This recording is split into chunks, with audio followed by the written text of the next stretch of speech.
Hello everyone. Well, there are several myths about cancer treatment, and sometimes these myths lead to misunderstanding and inaccurate treatment. We together as oncologists have come together to talk about some of these myths and trying to debunk them so that we can lead to the right treatment. I'm Dr. Neeti Krishna Raizada, Principal Director, Medical Oncology and Hemato-Oncology at Fortis Group of Hospitals at Bangalore.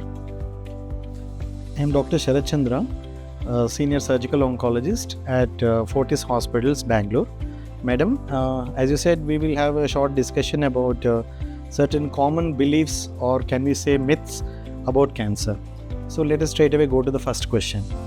Is cancer contagious? Meaning, if any of the family members has cancer, how likely is it to spread to other family members? So the straight answer to this question is cancer is not contagious. Well, if you have a family member who has cancer, please treat that patient with respect, a lot of love, and there is no restriction in terms of interaction with other people, the kind of food they eat, or whether they have to be segregated from other people or not. But at the same time, certain situations when the patient is neutropenic or has low counts, that time, yes, there are instructions to use face masks, had good hand hygiene, and if somebody is not well, they should avoid interaction with them so that they don't spread a viral infection or a bacterial infection. The next question. Earlier it used to be like most of the cancer used to be a disease of the elderly age group. So what is your opinion about this? Are you seeing more of younger patients developing cancer nowadays? So as both of us know, the cancer, in general, is spread across the entire spectrum. It can happen in pediatric population. There are certain unique cancers in pediatric population. In young adults and adolescents, there's a different set of cancers. And of course, older people have more cancers because they accumulate mutations over their lifetime. But all the age group can have cancer. And every age group has very unique cancer, which an oncologist would generally know based on their risk profile and try to screen them for that. So, thank you. Next question. Many people feel that if they have a lump in the body, somewhere in the body, they feel that it is not painful and there's nothing to worry about it. So, is pain an important symptom of cancerous lumps? How does pain go with cancerous lumps? Yes. So often, interestingly, if you have persistent fever or if you have pain in any body part, which is persistent, you will want to visit a doctor. But unfortunately, cancer is often comes with very subtle signs and symptoms. You can have a painless lump. That painless lump could be in any part of the body. It can be in your breast, it could be in your limbs, it could be in any part. And also, most often they are not painful and therefore they go ignored. Even a small tongue ulcer will cause pain. But when it's cancerous tongue ulcer, sometimes it's not painful. So pain is not a very prominent feature of cancer unless it's very advanced in certain scenarios. Also, many people try to attribute their dietary habits to causation of cancer. So nowadays people are talking about carbohydrate consumption, sugars especially. So ma'am, do you feel like does sugar consumption make cancer worse? So that's also a very interesting question because all of us talk about fat diets all the time, and every patient who has been diagnosed as cancer would do a Google research and find out whether cancer eats sugar cells and actually grows and thrives in it. Well, the answer is there's no information or there's no data which suggests that sugar actually increases cancer or causes cancer.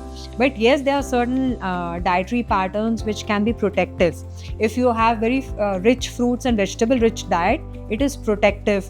If you can avoid red meat, then yes, it is protective. And even during therapy, we encourage high protein diet, complex carbs spaced out so that you have instant source of energy, and of course frequent food which is rich in fruits and vegetables. So the next question is also about food only. So nowadays we are seeing a lot of processed foods being available in the market. So does microwaving food in plastic containers cause cancer? So again, two parts of the question. Processed food. Well, processed food, yes, there are certain type of processed foods, salted food, pickled fruits, some food material which has adulterants. Well, they can cause cancer. They can be carcinogenic. But whether microwave causes cancer or not, we don't have sufficient evidence to say that it causes cancer. So now, suppose some patient comes to the outpatient department with a lump in the body. They are worried that it is cancer or not. Some people, once the doctor advises a procedure like a biopsy, which means removing part of the tissue, patients are afraid that undergoing a biopsy can actually cause the cancer to spread, or undergoing surgery can actually cause the cancer to spread. Is it a reality, or what do you want to throw some light about it? Again, a very frequently asked question: does biopsy cause cancer? Well, the one word answer is it does not spread cancer. But remember that your doctor is aware of where to biopsy, where not to biopsy. So normally a thyroid, you'll try to do an FNAC and not a biopsy. If there is an intact ovarian lesion, we'll not put a needle and biopsy it. So there are certain situations where we don't biopsy, but by and large, any diagnostic investigation which says a lump or a tumor needs pathological confirmation, and thus we act on based on the pathology report. Correct. So all of us use cell phones, and some people say instead of putting the phone near the ear, it's better to use a Bluetooth because of the electromagnetic radiation that is part of the cell phone usage.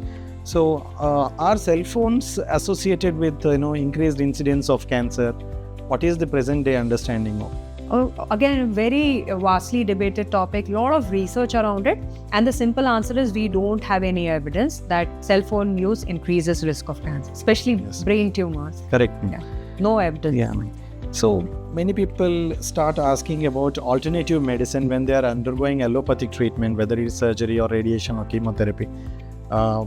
What advice do you give to your patients about going for alternative medicine treatments for cancer? So again, this is a very interesting question because whatever medicines we have, which we use currently, are all derived from some research, and quite a lot of them are plant products, quite a lot of them are mineral derivatives, and certain type of modified chemicals or pure extracts. But by and large, using alternative systems of therapy like Siddha, Ayurvedic, homeopathic, these at this juncture together with conventional medicine, I would suggest not to do that, because there could be some unfortunate interactions between the drugs, and one or the other treatment may either cause too much of toxicity or may not work.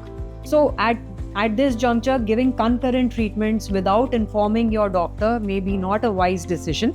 Always check with your doctor before taking any supplements, before taking any herbal products. So we have to be very open with the doctor who is treating the patient.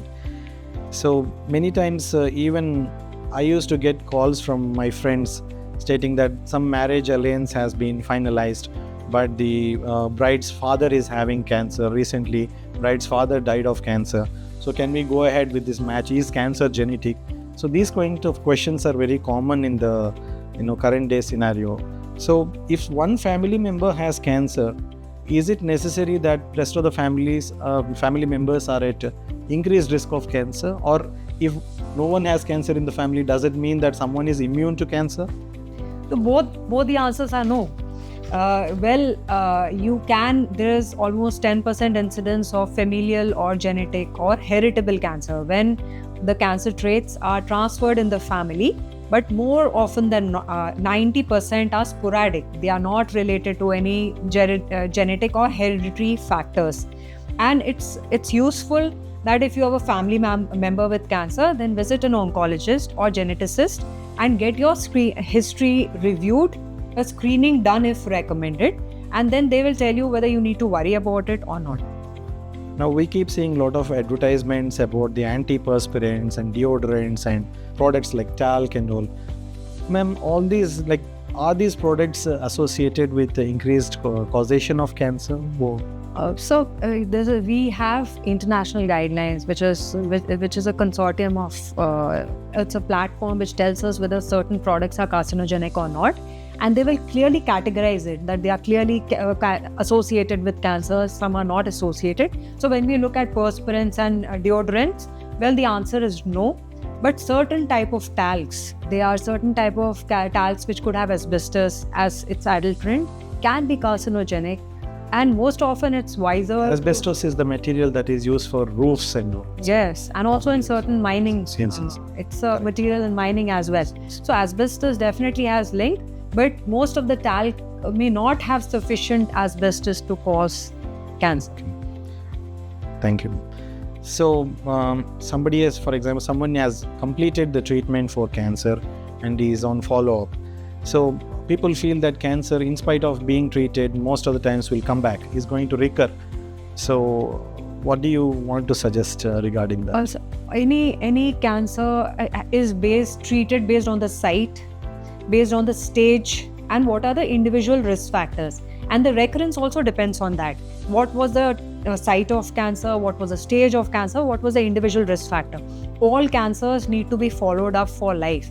So if there was a higher stage of cancer, there is a certain risk of recurrence, and your doctor will tell you that you have to come for monthly checkup, 3 monthly checkup, or 6 monthly checkup. Other cancers, after a certain period of time, may reduce its risk, and therefore the follow-up may reduce. But generally, it's a good idea to follow up with your doctor and take sufficient advice. Follow-up protocols are known as surveillance protocols, which means you have to follow for a certain period of time. Madam, as we have discussed, nowadays we are seeing more and more younger patients, patients at younger age developing cancer. And if one of the family members is hit with cancer, it hits not only that particular person, but the entire family suffers because of this. So initially they tend to get depressed. The question, this is the final question. So is cancer diagnosis equal to a death sentence? How many cancer patients you see them surviving in the long run or having normal life? So even when you look at the WHO data, it says 50 to 60% of all cancers are curable and 100% of all cancers are treatable. You may even treat an advanced stage cancer for a certain reason. You may want to make sure the quality of life is intact.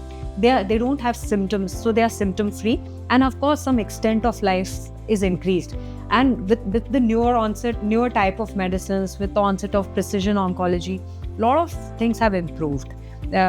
Most of the malignancies, other than rare type of cancers, have very good treatment and with very good outcome. So no, it is not a death sentence. It's a journey, and that journey could be difficult when you start the journey, but eventually you may have very good results. Thank you very much, ma'am, for clarifying so many doubts. What I have learned from you is that if anyone has any doubts regarding the causation or treatment of cancer, it is always better to consult the oncologist, a qualified oncologist, instead of believing what is available on the Google or what the neighbors or friends are going to say about it. Thank you very much. Thanks, sir. Thanks so much.